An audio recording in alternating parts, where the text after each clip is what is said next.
What is the nature of these textual variants, these thousands upon thousands of variants that we have among our New Testament manuscripts? If one just had the number of 400,000 to 500,000 variants, one might think there's no way we could possibly get back to the original text of the New Testament. But when you examine the nature of these variants, now things come into view that you might not otherwise recognize. Here's a way we can categorize these variants. We can do it into 4 different groups. And the 2 poles on each of these groups, or in this categorization, is meaningful on the one hand and viable on the other. By meaningful, what I mean is that it changes the meaning of the text to some degree. By viable, I mean that it has the likelihood or the possibility, a distinct possibility of going back to the original wording. And that means it has to be found in sufficient manuscripts, either that are early enough or important enough, or that could plausibly go back to the wording of the original. You could refer to an earlier lesson on Matthew 27, 16 and 17 that has some fairly late manuscripts, but they are significant enough that they could go back to the original because they are belonging to their own textual family, and so that would be considered a viable variant. So meaningful and viable are the 2 poles, and here's the way we can categorize all textual variants. First, those that are neither meaningful nor viable. Second, those that are not meaningful but are viable. Third, those that are not viable but are meaningful. And fourth, those that are both meaningful and viable. Well, let's examine these in this order. First, we'll start with those that are neither meaningful nor viable. That means that it doesn't affect the meaning of the text, and they don't have much plausibility of going back to the original. In fact, we'll take this category with the next one, those that are not meaningful but are viable, and we'll group those 2 together. Well over 75% of all of our textual variants belong to these 2 categories. The most common kind of change we have among our manuscripts are spelling changes. And the most common spelling change we have among the manuscripts is what's called a movable nu. This is the use of the letter N at the end of a word when the next word starts with a vowel. Do I put the letter N in there when I have a vowel afterwards? Well, just like in English, we have a book, an apple. So in Greek, you have a movable nu before a word that starts with a vowel. And the older manuscripts always had that nu there. They didn't take it off. The later manuscripts start to nuance it, so they would drop the nu when the next word started with a consonant. That's the most common textual variant we have among our New Testament manuscripts. It affects nothing.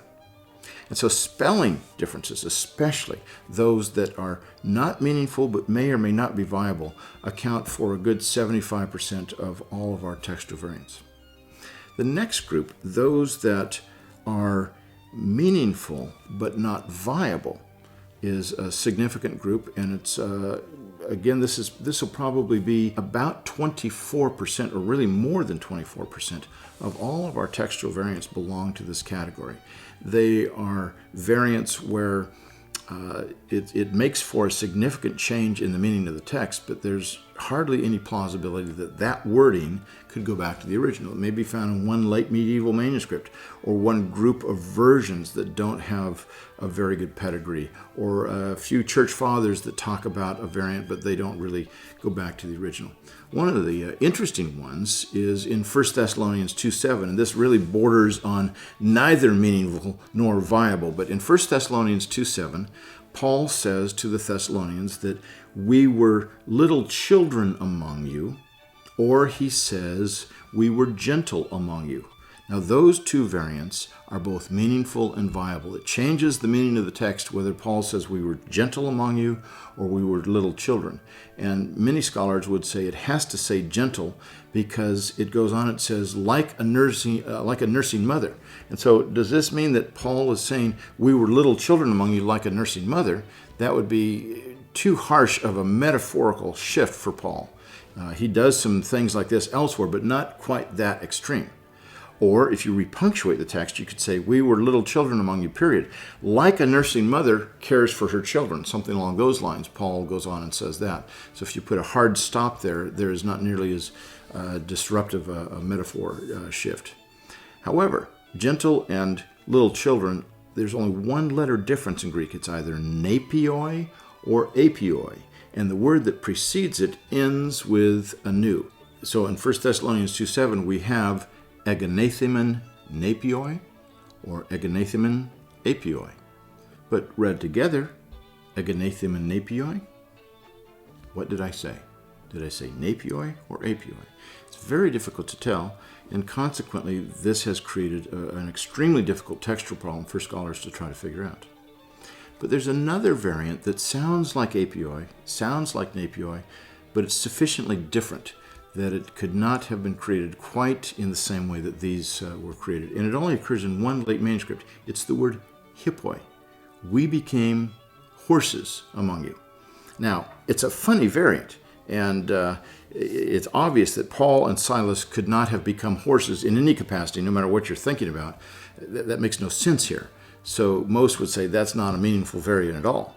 But it may be that we've got a disgruntled USC fan when USC lost the Rose Bowl against the University of Texas in 2005. And so he says we became horses among it. Who knows? But whatever the reason is, this is not at all a viable variant. There are plenty of these non-viable variants that are meaningful, but they just don't have a sufficient pedigree to go back to the original text. The smallest category of variants is those that are both meaningful and viable. This is less than 1% of all textual variants are both meaningful and viable variants.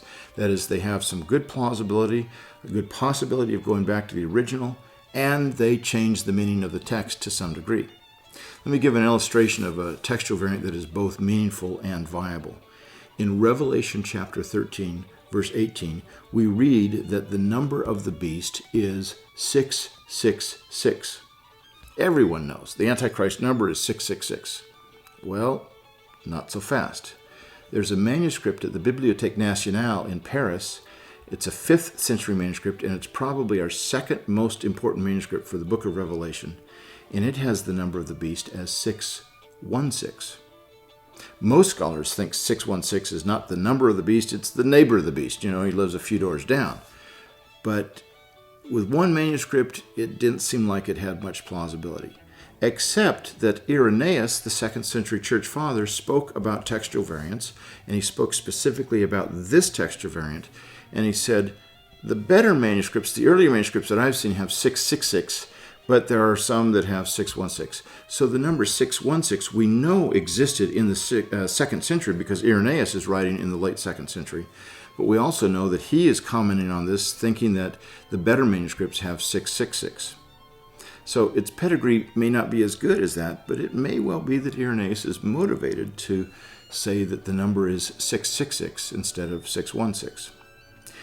Up until a few years ago, this was the only manuscript that we actually had that had the number of the beast as 616. But then at the Ashmolean Museum at Oxford University, they found another manuscript that had been excavated decades ago and had been in the library waiting for some papyrologists to go through and examine these documents. And this manuscript also has the number of the beast as 616. It is now our earliest fragment for Revelation chapter 13 in its 3rd, possibly 4th century, but it says 616 like this other manuscript in Paris says. And so consequently, here's a reading that is both meaningful and viable. It has a sufficient pedigree to possibly go back to the original text. We have to examine this in terms of external evidence and internal evidence to make the decision. And yet, when the day is done, we may not have a very strong feel as to which wording is original. Most likely 666 is, but it may be that some scholars can make a great case out for 616 going back to the original text. It's going to take hundreds of hours of research to determine this, and even when it's all over with, there's not absolute certainty as to what the original text is. But it's a meaningful variant. It's the kind of a variant that if English Bibles and Bibles in other languages translated this as the number of the beast is 616, it would probably send several tons of popular Christian literature to the flames. Just Google 616 or Google 666 sometime on the internet, and you'll discover all sorts of crazy ideas about what 666 is all about. But if it says 616, then all bets are off. Now they have to go back and do their strange rantings about these mysterious numbers.